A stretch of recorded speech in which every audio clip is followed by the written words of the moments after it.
Welcome back to One Piece Anime Re-Review Part 31. No A or B or C, just one standalone video. This is discussing the Return to Sabaody arc. Yeah, an arc that's only 6 episodes. I think this was good on the part of the anime to do this, and for Oda after going through like what appears to be about 3 long arcs in a row. So it's okay to have a quick little mini arc before we go to another really long arc. Now, this arc covers episodes 517 to 522 and adapts the chapters. Now, I forgot to mention this when it comes to post-war. If I can get to the damn thing anyways. Come on. Come on. Come on. Thank you. Okay. Now, post-war, I forgot to mention this in my last video. They covered episodes 581 to 597. That's the chapters I covered. This one covered only chapters 598 to 602. 5 chapters in 6 episodes. Yeah, they kind of stretched it here. Straw Hats are reunited at Sabaody, someplace that all I wanted to go back to since, well, Amazon, ever since they were all separated. Yep, and they finally get here. It took 2 years. Rayleigh's are complete his coding. Now, what did the characters look like for the changes? Let's start with Luffy. Well, for one thing, his hat has gotten bigger. Yeah, I don't think anybody noticed, so his hat looks a little bit bigger. Like it's more stretched out than usual. And he's got a new shirt. The shirt he would wear most of the time in this series, post-time skip. The only time he changed it, he changed only 3 times. He changed it for Dressrosa. He changed it for Whole Cake. And, of course, Wano. Yeah, it's a red shirt with a shirt unbuttoned, and he's got bell sleeves. Because I wondered for a long time what type of sleeves they were. They're actually bell sleeves. Yeah, it's something that women wear, but sometimes guys can wear it too. It's probably easier for him to basically to wear this because he's wearing a long sleeve shirt now compared to wearing a vest. He also wears a yellow sash around his waist. Still wearing the same blue shorts he's wearing. Yeah, that's the interesting thing when it comes to shorts. Only once he changes shorts. And that was for Enies Lobby, where his shorts were black. Most of the time, they're basically blue, where they're fluffy. Still the same. He still has the sandals he's worn since the start of the series. Yeah, that's never changed. For Sanji, let me discuss him. Okay, change for him. There are only 2 things they changed about him for his appearance. 1, he put on a new shirt, and 2, he changed where his hair was. Where pre-time skip, it was over his right eye. This time it's over his left eye. I'm not really sure exactly why this had to be changed, or how the heck he can see while have one eye covered. Case of Zoro, well, he's got a scar across his eye, like Luffy. He's got his shirt open. He's wearing like a green, like, basically he dressed like a regular samurai now. He's got the green sash. Yeah, the green sash he wears around his waist. That he's had since the start of the series. That never changed. So he has his 3 swords. He still wears like black pants and his boots, and that's all that changed with him. For Nami, hair grew out longer, her chest got bigger, and her outfit is now simply a bikini top, jeans with a belt buckle with the symbol of the berry on it, high heel sandals, which he's worn since Arlong Park, and she keeps her Kamaton attached to her waist over this little infant eighth thing, and that's it. That's her outfit. For Nika Robin, she wears these basically very interesting looking sunglasses, a blue zip shirt, what looks like to be a skirt towel thing around her waist, and looks like heels. That's her attire. Brooke gets a new pair of pants. These are red pants with white polka dots on it, a black shirt, and he switched out his top hat for a crown. The crown he would wear most of the time throughout the series. Yeah, post-time skip, he wears his hat a lot. As far as I can tell, I don't think he ever changes the hat. Nope, he never switches it for anything else. I think the only thing he may have switched it for is when he was in Whole Cake. But aside from that, Well, he did switch to half in Wano, but that's simply it. Okay, that leaves Chopper and Frankie. Okay, Chopper got a new hat, new shirt. Oh, and also Usopp. And that's it. That's it for appearance wise. Usopp basically got a new pair of overalls. He's now wearing on his head looks like earmuffs. And he's got a brand new set of goggles. Yeah, he switched out the other goggles he had pre-time skip. Yeah, he got rid of those, and he still have the Kabuto slingshot. He still has that.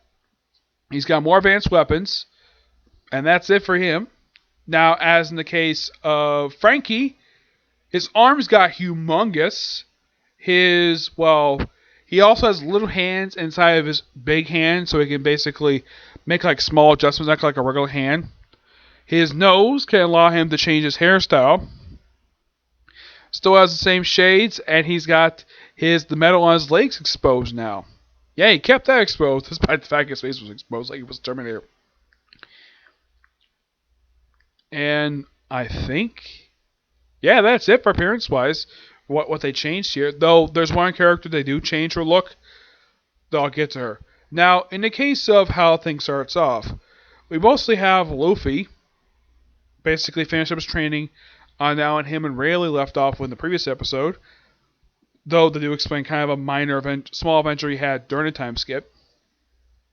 And Margaret has officially become part of the Kaiju Pirates now. She's no longer just a regular at-home, basically kind of like a patrolman or patrolwoman. She's now official part of the crew, along with basically her group. So Hancock gives Luffy like a big humongous backpack of lunches, clothes, toothbrushes, so where it gives him the works. And the backpack stays with him. From what I can tell, I mean, it's seen in the next arc, but after that, I don't think the backpack is ever seen again. I think he may have put it away in the crew cabin. The ship itself was coated. Yeah, they revealed it was coated during time skip. Now, this arc is noteworthy for the last appearance of Duval and the Rose Pirates. Yep, this is their last appearance in the series because they don't appear ever again because, well, Saboody's done, so no need to have these people show up again. They do mention Winter character. I'll probably mention him here because they do mention him at the start of the next arc. Yeah, it turns out when I'll get to that character in a minute. So, everybody arrive at the island, and get this, the first person to arrive is Zoro. And, of course, we also see Shaki here along with Rayleigh. Oh yeah, Rayleigh left the island 6 months prior to the times before he got to present day. Because, according to Luffy, he apparently completed a lot of his training early. And he decided to finish training up by himself to finish the 2 years. So, okay. So they all get to the island. So now I'm doing some shopping, though they also have a bit of trouble on the island. There's a group of people who claim to be the Straw Hats, and 3 of them are fat. Yep, there's a guy claiming he's Monkey D. Luffy. And here's the thing, well, it's not actually him because people know this is not really Luffy. There's a woman claiming to be Nami. Like, they claim to be like every single member of the crew except for frickin' Brooke. Okay. Frankie, like, oh boy. Like, the Frankie one, like, he is way too thin to be Frankie. Sanji, the guy, I think John the guy most of him, right? Zoro, no. This obviously, now the outfit was correct. Appearance-wise, no, this obviously is not him because he's fat. Kind of the same thing with Nami. Wrong shirt and the fact she's got big belly. Luffy, well, they got the fake scar on his eye, they got that correct, but he's got scars on his abdomen, which, no, it's not on his abdomen. Yeah, Luffy's got an X-shaped cross on his chest that he still has this very day. Yeah, that's a result of Akenu punching him from the last arc, and that was basically the scar from the surgery he got from Law. Now, there was a theory running around that Zoro did that to him, and somehow One Punch did that to Luffy. But Akenu is a guy who uses lava. So, with the Straw Hats back, we see an admiral who is not Momonga. Yes, for some reason the anime decided to replace him with a completely different admiral, despite the fact in this scene it's actually Momonga in his only appearance post time skip in the manga. He does appear in the arc that comes right at the Fishman Island. And after that, that's it for the character. And we also see a return of I think his name is Sengoku. I think his name is the guy who was with the Pacificas. Yeah, he makes a return. He appears for this arc, and he's there for the start of the very next arc, and that's all you see of him because they're done with this character. So, oh yeah, and also Usopp basically saves Nami from the fake Nami, and then he sits down and says, "Hey, beautiful, buy me a drink." She's like, "Oh, Usopp," and then she just buries Usopp's face in her chest. Yes, that is a trait now that Nami has post time skip. Burying people's faces in her chest. Okay, that's actually quite hilarious. I mean, at least she does it. She doesn't do it to Zoro, Luffy, or Sanji. She just did the Usopp once, and that was it. Never did. I think she may have did it once to another character who shows up in Punk Hazard, but that's it. I thought that was kind of funny. Oh yeah, she's offered to join the fake Straw Hat. She's like, no, thank you, not interested. And you see, she's already gone shopping because she said there's actually gift bags right next to her because it's Nami and she's a woman. Of course, she's obsessed with shopping and buying clothes. Robin is trying to avoid government agents because she's part of Revolution. Chopper gets there via Bird, so the bird does help him. Of course, Luffy's brought down by Hancock, and she says, of course, well, be careful. And says, if it's marriage, I'm not interested. And he does say he does want to see her again. He does see her again in a filler episode, but canon-wise, nope. I'm hoping they see each other again at some point in the manga, but oh yeah, and after this arc is wrapped up, the next time you see Boa Hancock is Wano. Yep, that's her next appearance. Though she does appear for a couple stories after this, but in the main series, she only appears once in Wano. And that's it. And of course, we do show off briefly some of Luffy's new abilities. The fact he can use Haki now. So they brought to the area where the fake Straw Hats have their gathering of pirates, and they have this disguise. Luffy had about this goofy disguise of a fake nose and mustache. Yep, and Pacifica's basically fired Luffy. Look how he's going to protect his lunches. Yeah, surprisingly, despite the fact he's fired upon twice by lasers, by a pacifista, the bank is perfectly fine. Yep. Oh yeah, and the pacifistas easily identify Straw Hat Luffy. And then when the fake Straw Hat runs up to him and thinks he's him, and of course he gets knocked out by his axe, and he says, "PX5, who is this idiot?" Draco Black, his bounty is 30 million. Yeah, it's the same English dub actor who voices Botham Akuma, which makes sense because it's based on him, so it's obvious they'll have his voice. Yep, Frankie, when he's first seen, he arrives back at the Sunny, and Sanji, of course, arrives back at Shiki's bar, which is the last time the bar is actually seen in the series. So Shiki does appear briefly at the start of the next arc, and that's it for her. Same with Rayleigh. Rayleigh himself, well, he does continually appear in the series after this arc wraps up. Yeah, he appears in flashbacks. Yep, Rayleigh appears in flashbacks in a few of the arcs of the series. I think first time flashback he appears as actually in Whole Cake. Because I don't think he actually appears in any other flash. Well, before Whole Cake, but yeah. But yeah, that's it for Rayleigh present day stuff. You mostly see flashbacks after this. Oh yeah, and Brooke, well, he's at a concert at Sabaody. And it's interesting though that his final concert for his tour is at Sabaody as his final concert, so he's able to perform like one last song. Though his manager rats him out to the Navy, who's got his old wanted poster. So he's able to escape no problem thanks to the Rosie Pirates.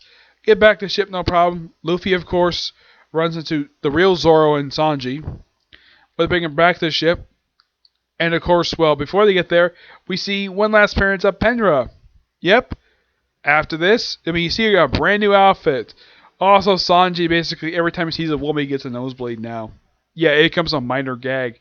in this arc and in the very next arc, though he stops doing it right after the next arc. Though he does go love crazy, he doesn't get a nosebleed afterwards.